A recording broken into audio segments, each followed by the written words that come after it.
O Estado e a formação do Brasil, poder, governo e sociedade. Meu nome é Pedro Ehlers, da turma 222, e vou apresentar este trabalho de História, Filosofia, Sociologia e Geografia.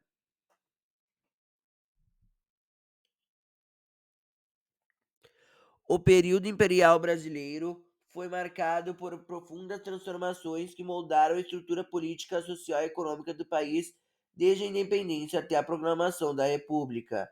O Brasil passou por processo de centralização do poder, conflitos internos, debate, ideologias e mudanças nas relações de trabalho.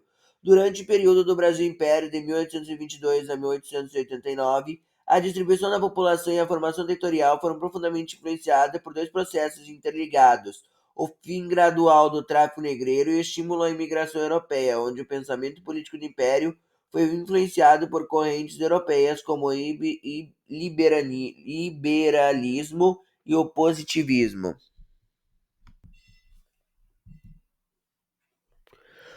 Com a proclamação da independência, Dom Pedro I tornou-se o primeiro imperador do Brasil. Em 1824 foi proclamada a primeira Constituição brasileira, que instituiu a monarquia constitucional e o poder moderador, permitindo que o imperador interferisse nos outros poderes após a abdicação do trono por Dom Pedro I, em favor do seu filho Dom Pedro II. Então, com apenas 5 anos, surgem os períodos das regências.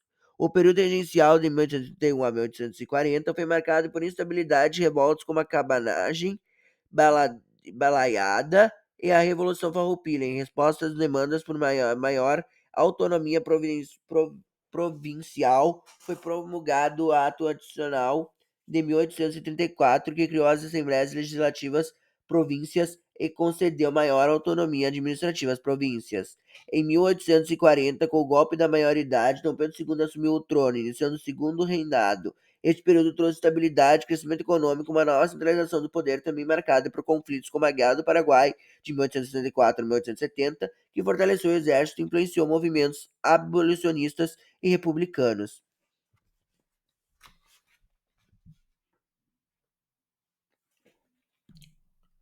O pensamento político do Império foi influenciado por correntes europeias como o liberalismo e o positivismo. O liberalismo defendia a limitação do poder estatal e a garantia de direitos individuais, influenciando a Constituição de 1824.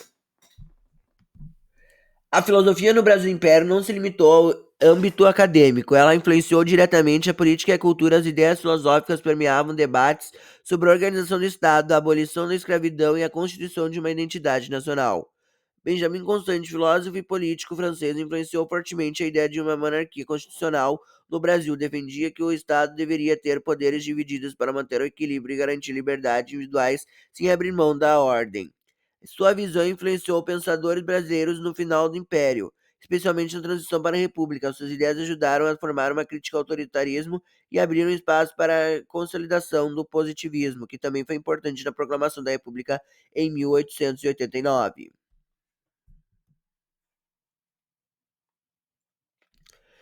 A sociedade imperial era profundamente marcada pela desigualdade e pela escravidão que persistiu até 1888, com a assinatura da Lei Áurea. A estrutura social era composta por uma elite branca proprietária de terras e escravos, enquanto a população negra e indígena era marginalizada com o fim do tráfico de escravos. Lei Eusébio de Queiroz, 1850, iniciou-se uma lenta transição para o trabalho livre. Com a chegada de imigrantes europeus, principalmente italianos e alemãos, essa mudança não eliminou a desigualdade, apenas remodelou e a estrutura da dominação social no campo e nas cidades.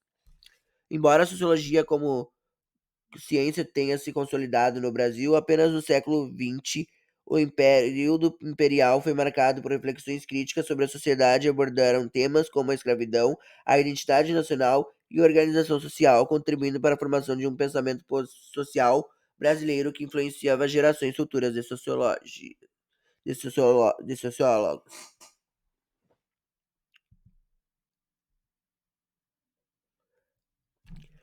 Durante o Império do Brasil expandiu sua ocupação territorial, principalmente nas regiões Sudeste e Sul.